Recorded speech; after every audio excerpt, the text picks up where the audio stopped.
Hi, friends. Susan Blackwell from the Spark File here to let you know that the doors are open for the Spark File Illume, a 9-month group creativity coaching mastermind that invites you to be the Chief Creative Officer and Chief Marketing Officer of your creativity. But what does that mean?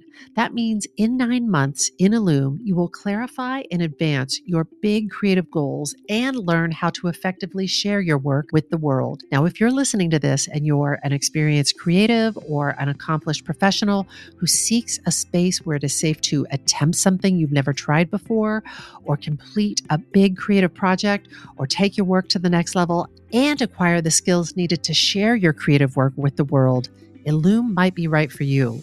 We are calling in emotionally intelligent, high-functioning creatives who are ready to level up. You can find out more by going to thesparkfile.com/Illume, but do it now to find out if Illume is right for you and to save with early bird discounts. That's thesparkfile.com/Illume. Take a leap, take a risk. Go to thesparkfile.com/Illume and join us for Illume. The Sparkfile podcast may contain profanity and other adult content. Please use your discretion. When I bump into something that inspires me, I dump it in my spark file. Could be something that I want to make or how I want to be. I pump it in my spark file. I jump into my spark file. Let's open up the spark file.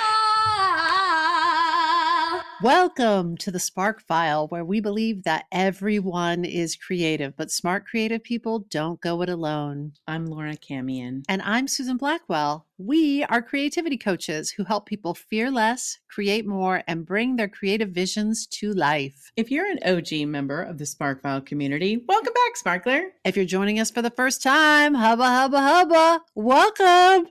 Hubba, hubba, hubba. Know that just by listening to this podcast, you're going to join a warm and wonderful clan of creatives. But you might be asking yourself, what exactly is a Spark File? A Spark File is a place where you consistently collect all of your inspirations and fascinations. If you're like us and you're making stuff all the time, or you want to be making stuff all the time, you know if you're not careful, your campfire of creativity can flicker out. But don't despair. We're collecting kindling in the form of fresh ideas, images, and inspiration that spark creativity and pique curiosity to light a fire under our collective asses to make things like this podcast. Or some of the no joke, no exaggeration, greatest writing of our time. Ooh. Oh, I can't wait. Every episode, we're going to reach into our spark files and exchange some sparks. And from time to time, we're going to talk to some folks who spark us too. That means we have more sparks than we can possibly use in this lifetime. Do we ever? Do we ever? So if something lights you up, we encourage you to take that thing and make something out of it. Without further ado, let's open up the Spark File. Laura Camion. Susie Q. How you doing? I'm happy. I love a spark day. I love a spark day. I can't wait because you are sparking me today. And by the indication that you gave in that little intro there, I think I'm going to be intrigued. I'm so excited about this spark, Laura. And it has been everything. I have had to harness all my powers of restraint to not tell you everything about this spark before this recording. I've just been bursting with this spark. Oh, I'm so excited. Yeah. It's good that we haven't had time to talk. We were just telling someone the other day, like, we're such nerds. Like, we talk all day as we're working on the Spark File business, which is joyful and fun. And then at the end of all that talking, we're like, do you want to talk some more for like 2 more hours? Because these other things are happening. And it's like we always need a slumber party at the end of the week to talk about all the things we talked about. Fun life stuff. You'll be like, I got a piece of furniture a week and a half ago. And I'm like, a week and a half ago? How did you hold that in? Bury the lead. But now you get to tell me everything. I'm so excited. So I'm going to jump in. Is that okay? Yes, please jump in. I'm doing it. So one of my favorite quotes of all time is from a commencement address that Toni Morrison delivered at Barnard College in 1979. In that address, she shared many wonderful concepts. And because she's Toni Morrison, those concepts were shared via wonderful language. The quote that I have returned to and repeated time and time again is something she said to those graduates and to all those assembled at Barnard in 1979. She said, "You are moving in the direction of freedom, and the function of freedom is to free somebody else." The function of freedom is to free somebody else. Those words, Laura Cabian. Yes. This is one of my favorite assemblages of words that are pearls that are strung into a beautiful necklace. The function of freedom is to free somebody else. Those words speak to my deepest purpose, to free myself and anyone who wants to come along for the ride. If you've spent any time with me, you know that I love Toni Morrison's words. I love the sentiment behind them. I love how, depending on the human being, how the application can vary, just the dimension. That's right. Of that sentence. But so eloquently stated so that it means so much to every ear that receives it. I just, I could eat those words. So good. So I feel like those words are I know Toni Morrison was not thinking of me when she said that, but I feel like those words are the subtext of so much of what I have made and written. Things like Die Vampire Die and The Golden Palace. And there's the subtext for so much of what we do here at the Spark File, giving people the tools and information and support they need to free themselves as creatives so that they can create the things that they want to create in this lifetime. So, I love Toni Morrison. Yes. And recently I got really sparked when I saw that there was a documentary up on Netflix called Pieces That I Am. And it is all about Toni Morrison. Pieces That I Am. Pieces That I Am, those are some other beautiful words that are pulled from the writing of Toni Morrison.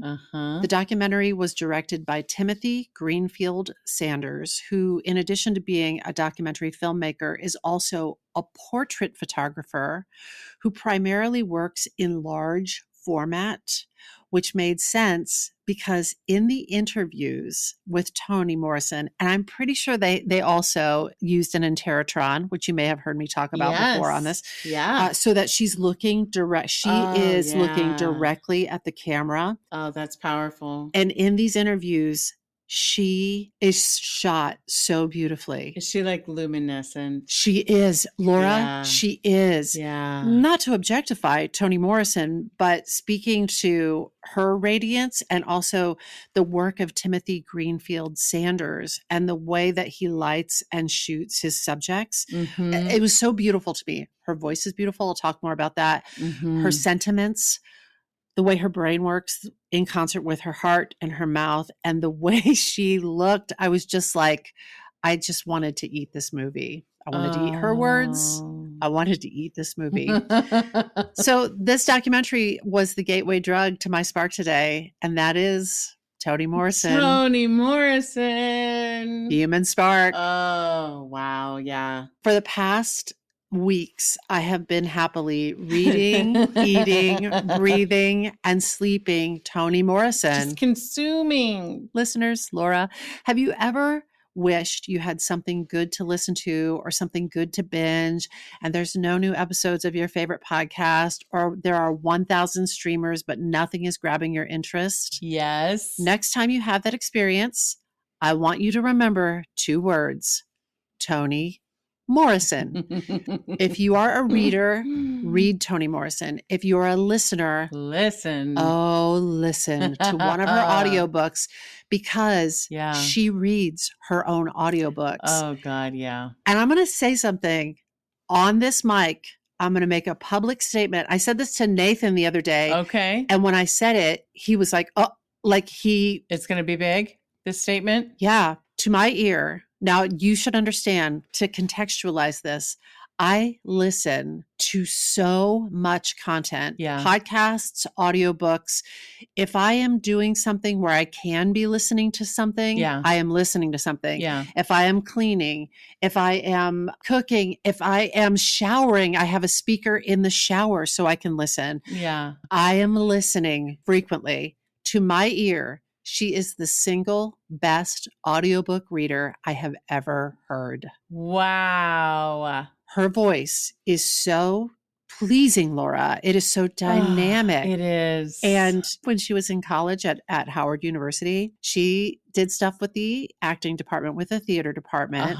And she's good. She's really, really good at interpreting her own work. And you get to hear the flavor of the subtext that she has infused into the writing and into her voice as she reads that writing. And I'm telling you, listening to Toni Morrison read Toni Morrison's writing is one of the great pleasures of life. Come on. The fact that like her voice is as exquisite as it is, and then the content that she is reading is some of the best writing of our time. It is so good. So there's this podcaster I love who said, my house is never cleaner than when I'm listening to a good audiobook. Oh, that's so you. And that is so me. Like, oh my God. It spoke to me. And we have this huge snowstorm, and I have had to shovel snow for hours.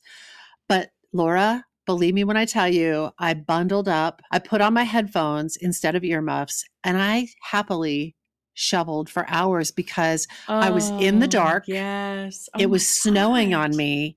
And I was just like listening to Toni Morrison and shoveling. Now, Suze, I'm sorry, this is off topic, but a question. You don't worry, like, you've got wolves up there. You've got animals and critters. You don't worry about it. You're like, you can't hear them. You've got your headphones on. There was literally, I could hear, even over the sound of Toni Morrison's beautiful voice. I could hear something that was either a wolf or a very large dog howling for hours, howling near the tree line of the forest. And I was just shoveling, and I was like, well, I got this shovel. I can always like bop it. Wow. Don't mess with me. I will bop you in the head with a snow shovel. Don't mess with Susie and a shovel. And then I'll use it to bury your body.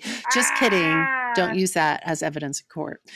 But in any event, that is all to say, like, if you want something to lift you up and carry you through your day, whether you're commuting, you're exercising, Toni Morrison, mark my words. Toni Morrison. What a gift. So here's more. Yeah. I listened to one of her books, her first book, The Bluest Eye. I finished it, and I immediately began listening to it again. I don't remember ever having done this, but I had a suspicion, and my suspicions were confirmed, that things that I didn't fully not only understand, but also I was like, I think there's additional meaning in this, but I can't put my finger on it yet. I didn't fully understand it until the end of the book. I had a suspicion those things would come into sharper focus on the second listening, and they totally did. If Toni Morrison wrote mysteries, everything would be a clue. Even things that seemingly mean one thing on the first read, you get that there are deeper layers of significance on subsequent readings. Yes. And I bet if I listened a third time and a fourth time, that onion would keep just opening up and layers would be peeled. I bet you're right. It's funny. I don't want to spoil. I have to say, I loved having this experience with this book, The Bluest Eye, that I could take it in and be like, I know that there is deep meaning in this, and I'm playing right on the surface with this, but I'm going to give it time. I'm just going to let this open up and unfold, and then to subsequently go back, re-listen, start to have the pieces of the puzzle click into place, and then subsequently to go and start to read some discussions and the kind of interpretation and drilling down that you would experience like in a good literature class. Yes. To then go and dig into that and be like, OMFG. It is a pleasure. It is a pleasure. Oh. So I wanted to share just a bit more about my spark, Toni Morrison. Please. Because there's so much that I did not know that I take additional sparkage from. So you may already know that these are the things at the top of her Wikipedia entry. So here we go. Toni Morrison is an American novelist. She lived from 1931 to 2019. It's just crazy to me that Toni Morrison completely missed the whole pandemic, because I think she would have had a lot to say about the pandemic, but she lived to 2019. Her first novel, The Bluest Eye, which is the one I was just listening to and talking about, was published in 1970. The critically acclaimed Song of Solomon, which was published in 1977, brought her national attention and won the National Book Critics Circle Award. In 1988, she won the Pulitzer Prize for Beloved, which was published in 87. She was awarded the Nobel Prize in Literature in 1993. And President Barack Obama presented her with the Presidential Medal of Freedom in 2012. Yeah, baby. So those are the things that you could just read right off the top in Wikipedia. I had this vague understanding, obviously, that Toni Morrison was a legend. But then through the documentary, I started learning some other things about her. Yeah. Things that sparked me, things that I will carry with me, things that I'm certain that we're going to be talking about in the Spark File for years to come. So here's some things that I learned about Toni Morrison that I thought were particularly sparky. Okay. She was born and raised in Lorain, Ohio. I had no idea. Hey, baby. Toni Morrison is a fellow Ohio girl. Wow. She was born and raised up near Akron, so up near the shores of Lake Erie. Highly mixed culturally and racially, this area where she grew up. She said it truly was a melting pot. They were very poor and they moved a lot because they couldn't afford the $4 in rent. Her mom did cooking and washing. Her dad worked in the steel mills. She described her neighborhood as calm and boring. So just note that. Just note that. Okay. Got it. Her work, The Bluest Eye, is set in Lorain, Ohio. So she writes fiction, but she borrows heavily from, in that, I'm sure. Right, what you know. Your ingredients. Your life experience. Yeah. Yes, and just is partially like your understanding of the world comes from how you've lived it. And you can change lots of details, obviously. That's where the imagination comes in. But that makes sense. Yeah. So her sister taught her to read when she was 3 years old. Oh, wow. They would practice writing words and phrases on the sidewalk with a pebble. Like they would write cat, or they would write I hat you, because they didn't know to put an E on the end. They didn't know how to spell hate. And she was describing in the documentary, she describes where a little further down the sidewalk, they saw a word on the sidewalk and they started copying it and writing it out. And she wrote F, U. And then her mother tore out of the house and yelled at them and demanded that they wash the sidewalk. And her mother never explained why she had gotten so upset, and what about that word that they were writing on the sidewalk elicited that response. But even not knowing that, that's when Toni connected that words and language have real power. Oh, wow. That's such a clear lesson and such a clear moment. Yes. That's amazing. Clear. And that clear moment, Laura, pointed to something else about Toni Morrison. Toni Morrison clearly had this very distinct recollection of childhood, and you can hear it in the specificity of the way the children in her writing, the way they think, the way they feel, the way they behave. Yes. She never forgot. She never forgot. They're like full human beings, which they are. But so many adults write kids as though they're, one-dimensional little cuties. That's it. And they're not like fully engaged, observing, living, feeling. Yeah, we're gonna revisit that in just a second. I'm excited. So as a kid, Toni read all the time, and her parents and grandparents were eager that she and her sister kept that reading up. Right at the beginning of the documentary, the very first thing, actually, she tells the story about how her grandfather was very proud that he had read the Bible cover to cover multiple times, which she didn't quite understand as a kid. But as an adult, she came to realize that it was a big deal because her grandfather lived during a time when it was illegal for Black people to read in his lifetime. Oh, that is huge. So it was a subversive, it was a confrontative thing that he had known how to read, number one, but also and read it cover to cover.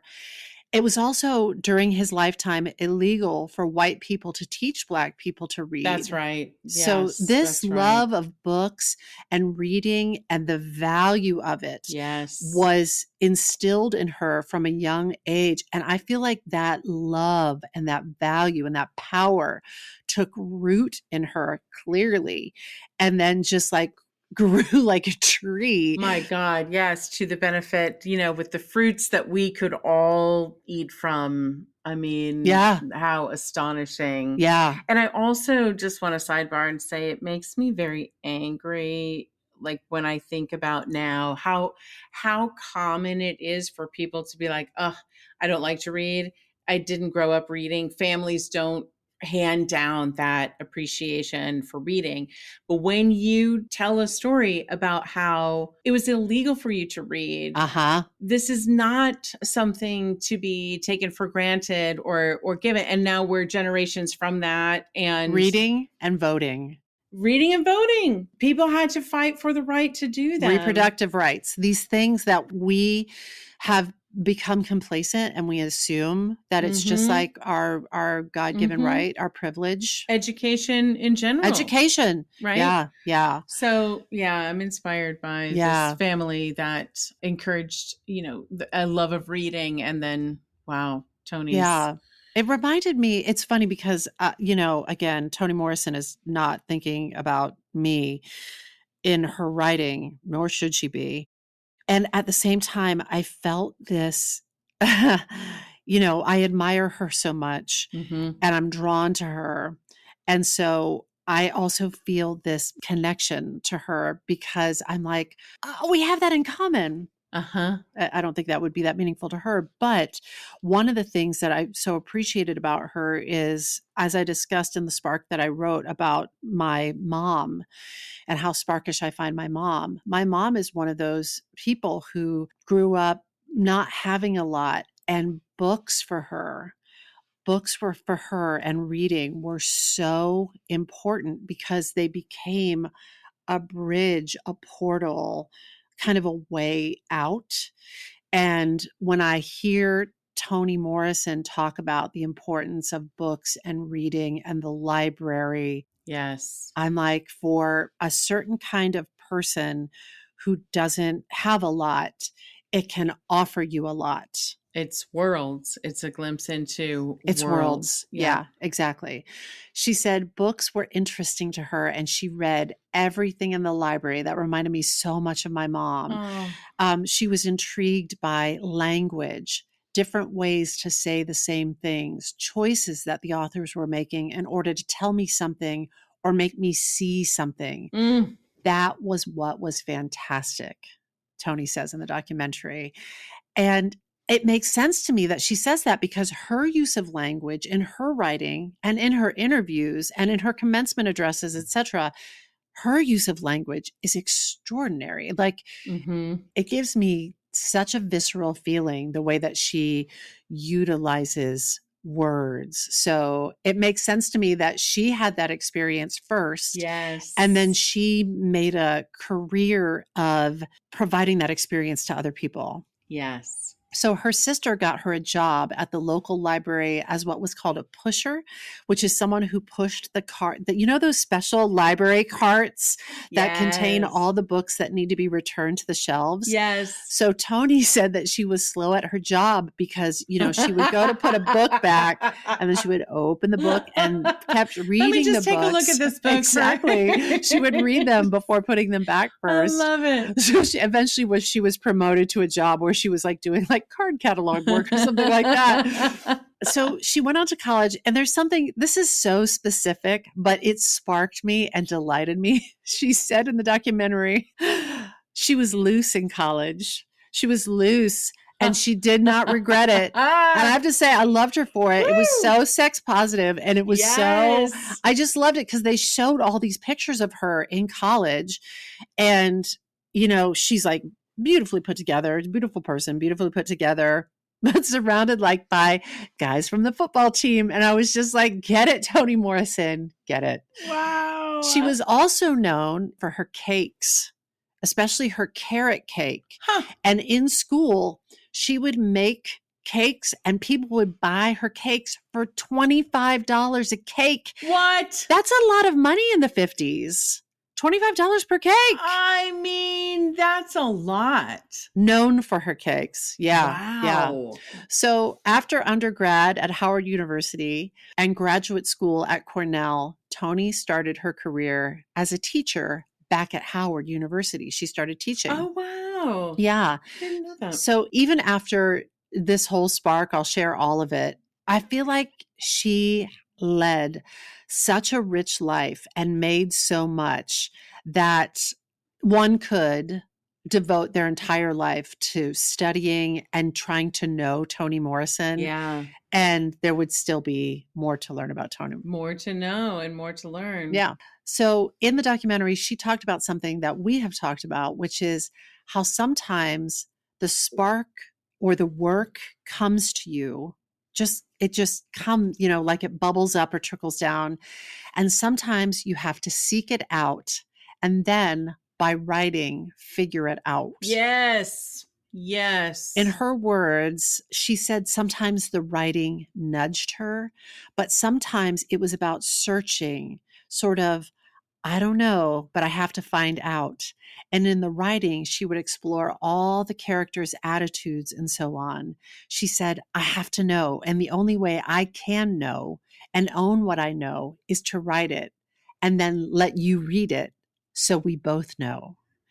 So that idea makes so much sense to me. And I feel like I have a piece of this too. Writing, I've said this several times, writing helps me to order and understand my world and my experience and to get my arms around it and even know my mind and my feelings about something. But what is interesting to me is that Toni Morrison is talking about fiction here. She's talking about fiction. You know, for me, I'm talking about how to understand and make sense of my life. She's talking about fiction, which I thought was fascinating. And it leads me to something that she would tell her students. She said, I don't want you to write anything about your life. I know that you've been taught, write what you know, but you don't know anything. So I want you to invent. I want you to, she says this in the documentary, I want you to write about a Mexican girl who doesn't speak English, who has a job in Houston as a waitress, a counter girl. Okay, listen, I have to stop you there because I'm fascinated by this departure that it seems like the world has taken in terms of in writing and creativity. And this message that you can't, that's not your story to tell. That's right. You can't write that story because you were not a young Mexican girl working as a waitress at a gas station off the beaten path. No, you can't. And Toni Morrison's thoughts may have evolved since the time that, you know, I feel like Toni Morrison has been so far ahead of most of us in terms of her awareness of what it is to be Black and the Black experience, and is sort of a documenter. She's not a documentarian, but like a documenter of that and the underpinnings of that. And so her thinking may have changed if one could have a conversation with Toni Morrison, and students of Toni Morrison may have more information about this. This may have been an exercise she gave to her 18 and 19-year-old freshman writers, right? That's right. That if she was working with an advanced novel writing cohort, doctorate students or master's students, she may have said, maybe this isn't your story to tell. I don't know. I don't know the answer to that. But I think that she was a real advocate, to your point, Laura, of imagination, and it's evidenced in her fiction work. That's right. I feel like the stories that she tells are her stories to tell, and they are also incredibly nuanced, imaginative flights of fiction. Absolutely. Absolutely. I'm not advocating for people writing something that it wouldn't be appropriate for them to write, but I am a huge advocate for imagination. Yeah. And that not everything comes from our own life experience. Yeah. And I think if you surveyed lots of different writers, will say, but all artists and the consumers of that art and that writing, a lot of people would have a lot of varying opinions about whose story is whose to tell. I know. And I still should Chekhov not have written the Three Sisters? Like, what we're talking about, works of art that move people, move their hearts and move their minds. And if we're just blanket statement, if you didn't live it, you can't write about it, we are missing a whole lot of incredibly powerful stories that came out of people's imaginations. Yeah. Well, speaking of imaginations, she said that she would throw out these sort of prompts and ideas that were far distant from anything in those students' lives. And she said those students would take it and they would run with it. So do with that what you will. Amen. Early in her career, Toni got married, had 2 babies, got divorced, and moved back home to live with her mom in Lorain, Ohio. And then she's living with her mom in Lorain, Ohio, and she saw an ad in the back of the New York Review of Books. And it said, I freeze the screen during the documentary and transcribed. A major publisher requires an executive editor, male or female, to assume complete responsibility for all present and proposed literature and English programs at all grade levels from K through high school. What? Originality and imagination are necessary. The position offers an opportunity to influence the literature and English programs presented in elementary and high schools throughout the country. Between the ages of 35 and 45, with a master's degree in English, some experience in teaching is desirable. And Toni remembers reading that and saying, that sounds like me. And she applied and got the job as an editor at a publishing house. She relocated to Syracuse and eventually to New York City when that publishing house was later purchased by Random House. Wow. So Toni got this job as an editor. I find this so rich and interesting because she, in this position, was influencing the literature that students across the country were taking in.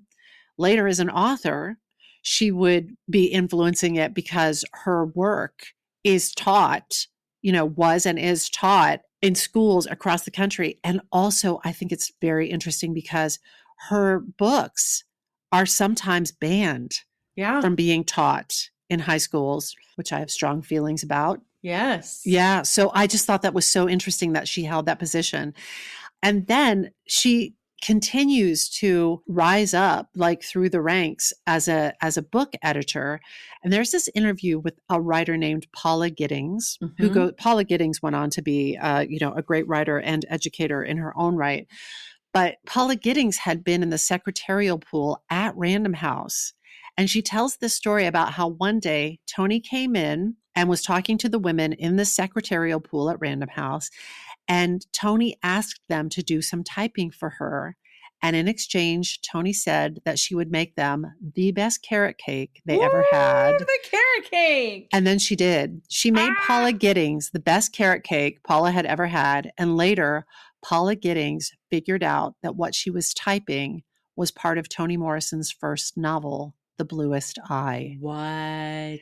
Can you imagine being able to tell that story? That you had been working in the secretarial pool at Random House, and not only had you typed part of Toni Morrison's first novel, The Bluest Eye, you got carrot cake in exchange. Wow. That is a win-win, win-win, win-win-win. The infamous carrot cake. Amazing. To even say, like, I had my hands on those words. Yeah. It was fun too I paused the documentary and I read what I believe were those typewritten pages. And then it had the markings, the editing markings of what the language would eventually move towards. So to see that, for instance, on those typed pages anyway, the central character in The Bluest Eye had a different first name. Things like that, where it was just like the way that she played with language and the changes that she had made. Yeah. I love pulling back the curtain and looking at the creative process. So I was just like, wow, in heaven with that documentary. Oh, so that is awesome. Toni was 39, working at Random House as an editor, raising 2 boys as a single mom. And Random House did not know that Toni was a writer, and Toni wanted to keep it that way. She intuited that what they wanted was an editor, not a writer. So she didn't tell anyone, and clearly she was bribing the secretarial pool to type for her with those carrot cakes. But she didn't really tell anyone, and they became aware of her as a writer only when she published her first novel. With someone else. But that got the attention of a revered editor at Random House. The Random House literary arm was Knopf. And that editor read that first novel, thought it was wonderful. And with the exception of one novel, he went on to edit all of her books subsequently. Really? Yep. So they brought her in-house basically and was like, hang on. Did she remain an editor while she was writing the other books? Yes. Wow. Laura, listen to this. Listen to this. And this one goes out to all the people who are working jobs. You might be a parent. You might not be a parent. You might just be figuring out how to pay your rent in New York City where you work or wherever you live. Oh my God. Toni was working downstairs as an editor while also working upstairs as an author, collaborating with a great editor. Oh, wow. And raising 2 boys as a single mom. God. And she said she could do both well because she could make the distinction. Yes. She could work well as an editor because she had been a teacher for so long, so she could comment on the work without inserting her work or her words or her writing into that other author's work. Yes. And she made the distinction between those 2 crafts, the craft of being an editor and the craft of being a writer. And you know what is so fascinating about that in terms of the creative process? We have to know for ourselves when we're doing which thing, because if we're trying to be in flow, yes, just let the words come. Some of it's going to be crappy. Some of it's going to be genius. Let it rip. And then at a later date or an hour later or whenever you switch your hats, then editing your own work, looking at it through the lens of, well, this should go here, that should go there, this needs to be cut entirely. That's a different part of your brain. It's a different hat. And if you let that brain in while you're trying to be in flow, guess what happens? No work gets written. Yeah. Nothing happens. Yeah. That's a real skill. That's incredible that she had mastered that. That she could do that. Mm-hmm. I have some thoughts about how she might have pulled that off, but we'll get to that in a second. So The Bluest Eye, this is her first novel. And what a way to kick off your career as a published author. She did something in that book that I thought was extraordinary. In the documentary, she says, I started my career with the bluest eye, putting the entire plot on the first page. So the reader reads the first page, he knows exactly what happened. And if he turns the page, it's because he wants either to find out how it happened or he loves the language. And it's really cool. The other thing that's fun about Toni Morrison is she'll pull back the curtain and she'll say, I had an idea or a spark came to me, my language, not hers, but I had an idea of something I wanted to explore, or the spark of this image came to me. And then you realize that that spark became a foundational image in Beloved. That's right. Yeah. Or that central idea became the central idea explored in The Bluest Eye. And it is, oh, I have chills just talking about it. Like, it is so, I don't know. I just think it's so exciting. Skill. That's seriously skill. So in The Bluest Eye, which I cannot wait for you to read it so we can have a 2-person book club, or readers, if you all want to read it, we can have a Sparkfile community book club. The first thing in the book, the very first words that we hear, she introduces us to this framing device that she keeps calling back to throughout the whole book. The very first thing we hear is, remember the Dick and Jane books? See Dick run, see Jane play, play Jane play. Mm-hmm. Throughout The Bluest Eye, Toni repeats and distorts the see Dick run, see Jane play. She repeats it and she distorts it. And you see how something as familiar to us as a Dick and Jane story, you see some of us, I'm talking about myself here, you see really clearly for the first time how the Dick and Jane story centers and privileges whiteness, and how potentially damaging that would be to a Black child whose identity is still forming. Yeah. And what I didn't realize, and this is a light, it's the lightest spoiler, but my hope is that it will be delicious for you, Laura, or you listeners, as you take in The Bluest Eye. Mm-hmm. What I didn't realize until my second listen to the book is that framing device of the Dick and Jane story also serves as the lightest synopsis of the story that is to follow. In the first pages of The Bluest Eye, she tells you everything that's going to happen. And then, just like she said, she spends the rest of the book telling you how it happened. Wow. In the most exquisite prose. So I don't want to say too much more about that, but by the end of the book, I was like, wait a second. Did she? And I like counted it off. I was like, see Jane play, play Jane play. I went back through it and I was like, OMG. She basically gave you like the high level bullets of the major action points in the story. Wow. Oh, I can't wait. Oh, it's so good. So how did Toni do the things she did and produce all that exquisite writing? I think it's important to understand that while Toni Morrison clearly possessed gifts, she also consistently did the work. Mm-hmm. It is laid out in this documentary that Toni Morrison was meticulous in her forethought regarding character and location, down to the layout of an apartment or like a hairstyle that she describes in the writing. Toni talks about her writing practice, and she says that she would get up before the sun rose. She got up early, consistently, before the sun came up. She was, this I loved and I identified with deeply. It was another point of identification and connection that I felt with her. She said that she was very smart early in the day, but later, not so much. But early in the day, she was very good, very sensitive, and she would work about 3 or 4 hours every morning. And one of the main reasons she did that was because she was a single mom raising 2 small kids. And if she got up at 5 a.m. before they did, she could get some writing done. Yeah. She went on to say she was unable, unwilling, and unenthusiastic about writing after lunch or writing at night. And the only time she wanted to do it or was good at it was very early in the day. So I'm going to say it one more time. To recap, Toni Morrison was a single mother of 2 boys working a very high-powered full-time job at a huge Park Avenue publishing house.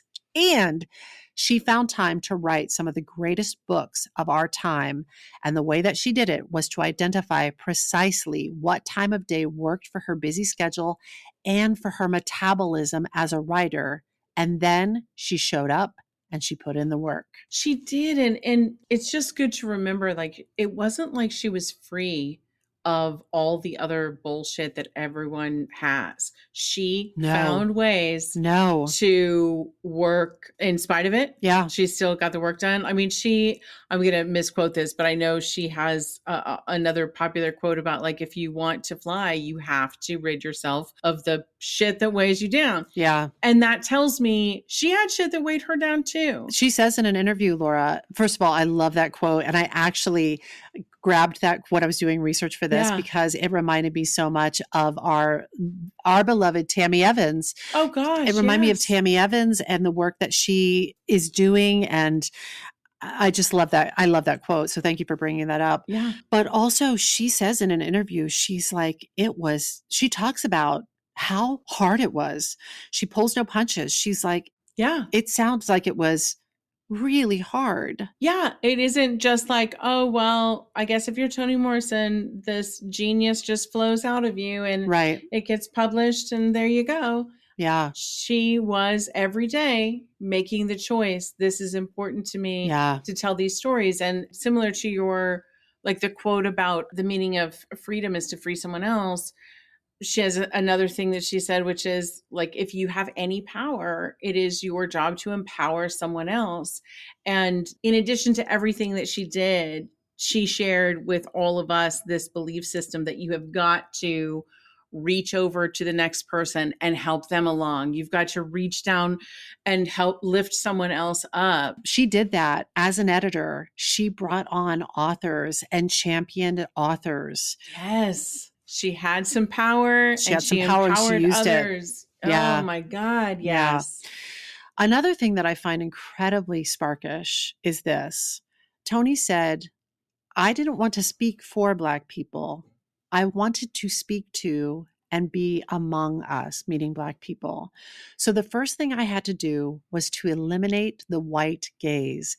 Jimmy Baldwin used to talk about that, the little white man that sits on your shoulder and checks out everything you do and say, sort of knock him off. And, you're free. Now I won the world. I mean, I can write about anything to anyone, for anyone. I don't have to have this white judgmental eye checking me, editing me, approving of me. Yes. This is key, I think, to Toni Morrison and to her life's work. Hinton Owls, who the New Yorker critic, said she was doing something that a lot of Black writers who had come up in the 70s weren't doing. And she didn't do it in a way that was about saying that the white world was wrong. The white world was just peripheral, if it existed at all. Yes. Center her world, not this white world. That's yes to that. I feel like Toni Morrison, though I was never a student in her classroom, I have been a student of her teaching, and I've learned a lot from her about this very thing. Yeah. There was a long time when I would hear that, the male gaze or the white gaze, and I didn't know what it meant. And now I know what it means. And I learned from her this very concept of not writing as if some white man is your primary reader, listener. Watching over you. Yeah. And every word you write. Yeah. If you want to read it, these are my words, not Toni Morrison's, but essentially, I feel like, Toni Morrison could be saying to me, if you want to read it, enjoy. Mm-hmm. But you are not my primary audience. I'm not thinking about you, Susan. And I respect it deeply. Yes. So Toni said, I have had reviews in the past that have accused me of not writing about white people. I remember a reviewer said, one day she will have to face up to the real responsibilities and get mature and write about the real confrontation for Black people, which is white people. As though our lives have no meaning and no depth without the white gaze. And I've spent my entire writing life trying to make sure that the white gaze was not the dominant one in any of my books. Wow. In this country, many books, particularly in the 40s, 50s, You could feel the address of the narrator talking to somebody white. I could tell because they were explaining things that they didn't have to explain if they were talking to me. The assumption is that the reader is a white person, and that troubled me. She said, I wanted to read a book that had no codes, no little notes explaining things to white people. I love this. I love this. Amen. I love this. Something that you said earlier, Laura, about children, the way children are depicted in writing was also very sparkish to me. Toni Morrison talked about how stories that featured young Black girls, that they were props, they were jokes. She wanted to write a book that she wanted to read. Yes. She hadn't seen a book in which Black girls were center stage. And she said, I had a major question in my mind at the time, which was, how does a child learn self-loathing? Where does it come from? Who enables it? How is it infectious? And then what might be the consequences? And when you read The Bluest Eye, you will see all of that unpacked and explored in such depth, and the way that it is passed down historically, the way so many things are just passed down, trauma, myths about beauty and what is the ideal beauty, etc. Yeah. And how those things can be so damaging. It's amazing to me that not only she's a great example of somebody who can take a concept or an image that sparks her. I'm repeating myself, but I'm just blown away by taking a concept or image that sparks her. And then she has the skill to bring it to life in storytelling in a way that is so alive and engaging and deep and nuanced and specific. And I just marvel at it. I just absolutely marvel at it. We all have so much to learn from Toni Morrison. Yeah. About the skill and the talent of writing for emotional impact, but also about the creative process, about how to live our lives and how to give back to other people, how to be a human being. Yeah. I could go on and on. I have barely scratched the surface here, but her life, her work, her collaborations, her friendships, clearly I'm mildly obsessed, but with good reason. I mostly want to let you know, or to remind you, that Toni Morrison existed. She left behind some of the greatest writing of our generation. And in order so we're not here for an entire graduate level survey on Toni Morrison, I'll jump to what do we make of it? So this is a friendly reminder. Toni Morrison grew up natural growth. She was a natural growth kid in Ohio in a boring neighborhood, modest means. She did not come from or live in the Golden Palace, and she went on to become one of the greatest writers of our lifetime. I just want to remind you, the Golden Palace is anywhere you make it, friends. Mm-hmm. It is anywhere you make it, and you can make anything you want to make. Mm-hmm. And Toni Morrison is one of the greatest pieces of evidence to support that. Mm-hmm.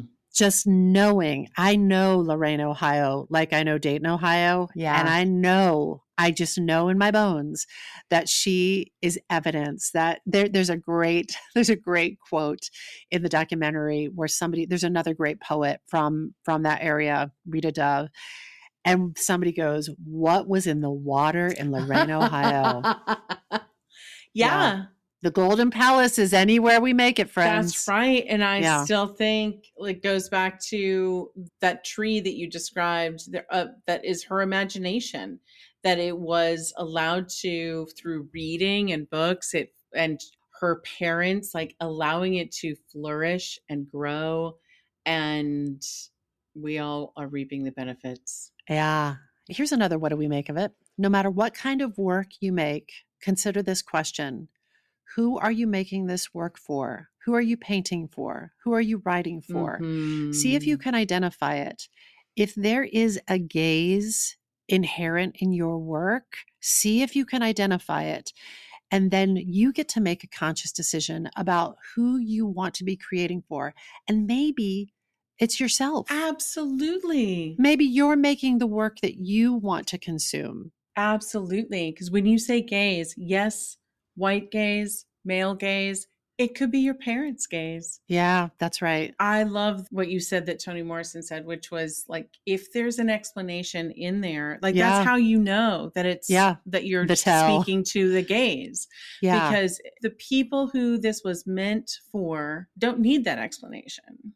Now, there is a distinction in there. When you're telling a story, you need to, I always think of it again, it's like a string of pearls, and you need to make sure that you include the necessary information in the order that allows the listener, the reader to step into the story. But that's different than decoding things for people. That's right. Providing an explanation for something that people, they just know. If they're your people, if they're the people who you are writing this for, they know that, and you don't need to tell them. Yeah. When we talk about freedom, when Toni Morrison talks about the function of freedom is to free somebody else, one way of stepping towards your freedom is to identify if there is implicit gaze in your work and then making a conscious decision about whether you want that to be in place or not in your work. Free yourself from it. Free yourself. Absolutely. Yeah. Here's another, what do we make of it?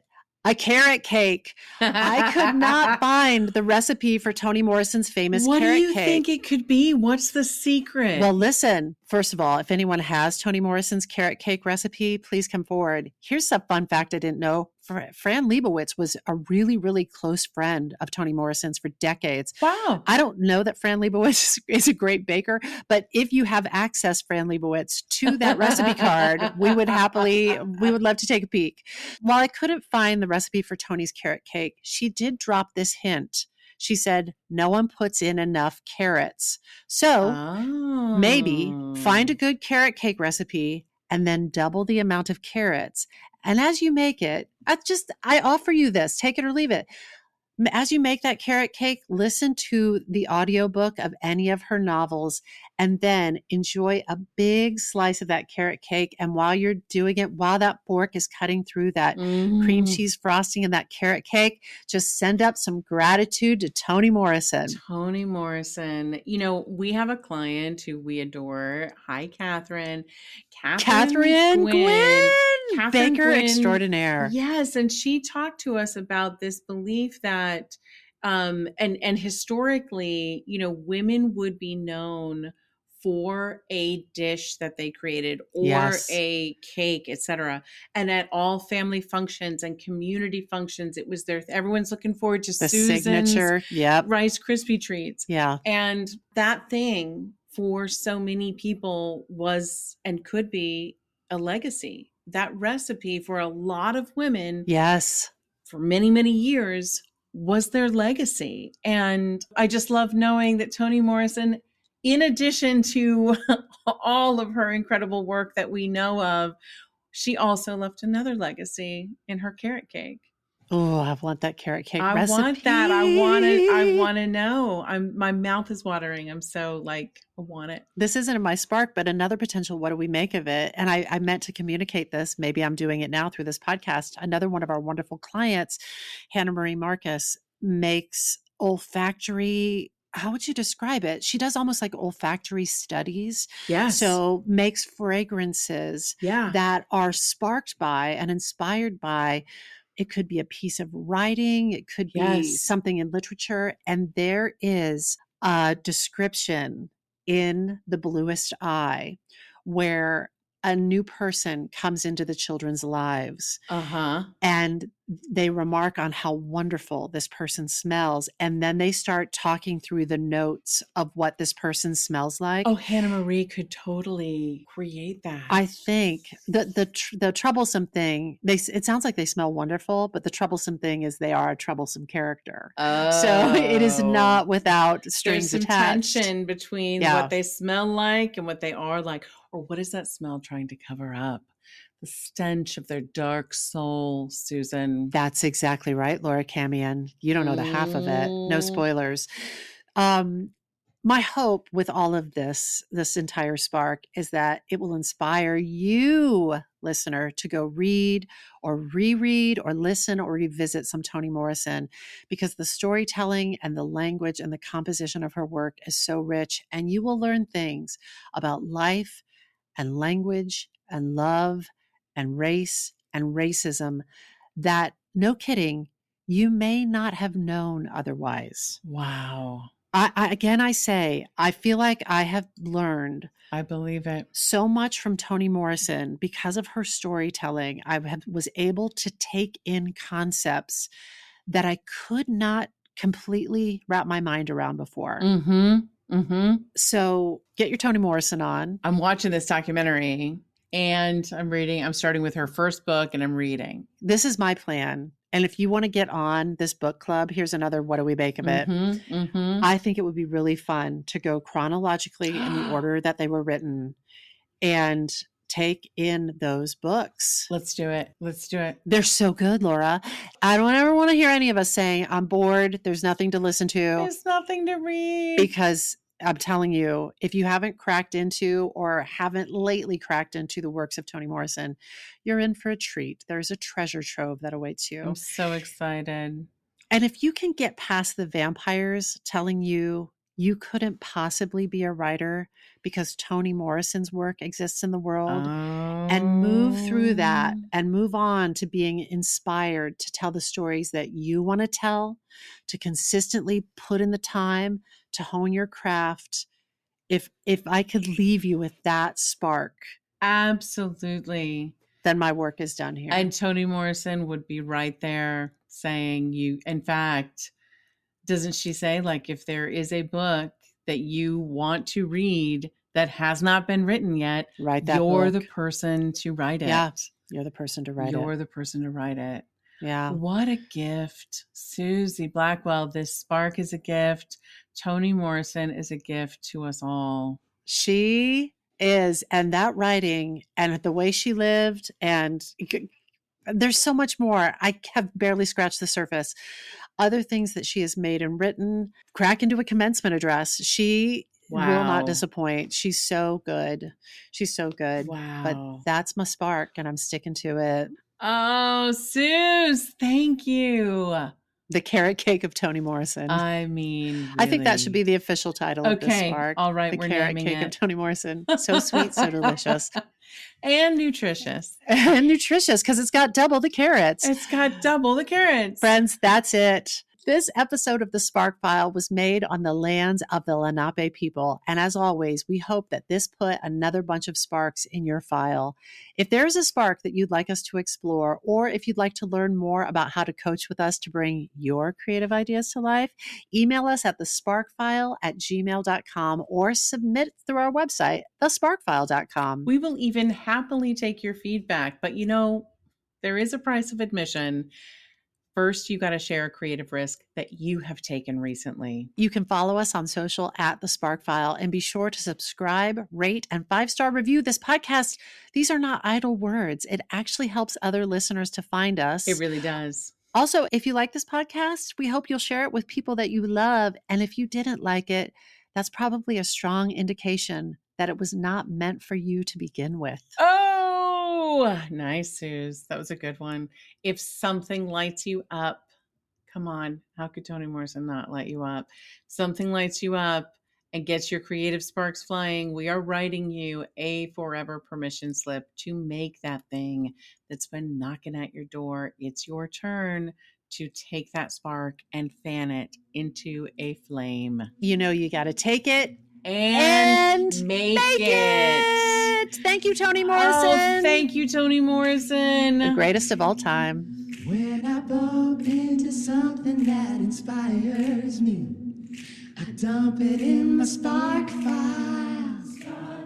Could be something that I want to make or how I want to be. I pump it in my spark file.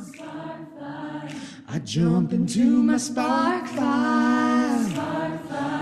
Let's open up the spark file. Hi, friends. Susan Blackwell from the Spark File here to let you know that the doors are open for the Spark File Illume, a 9-month group creativity coaching mastermind that invites you to be the chief creative officer and chief marketing officer of your creativity. But what does that mean? That means in 9 months in Illume, you will clarify and advance your big creative goals and learn how to effectively share your work with the world. Now, if you're listening to this and you're an experienced creative or an accomplished professional who seeks a space where it is safe to attempt something you've never tried before, or complete a big creative project, or take your work to the next level and acquire the skills needed to share your creative work with the world, Illume might be right for you. We are calling in emotionally intelligent, high-functioning creatives who are ready to level up.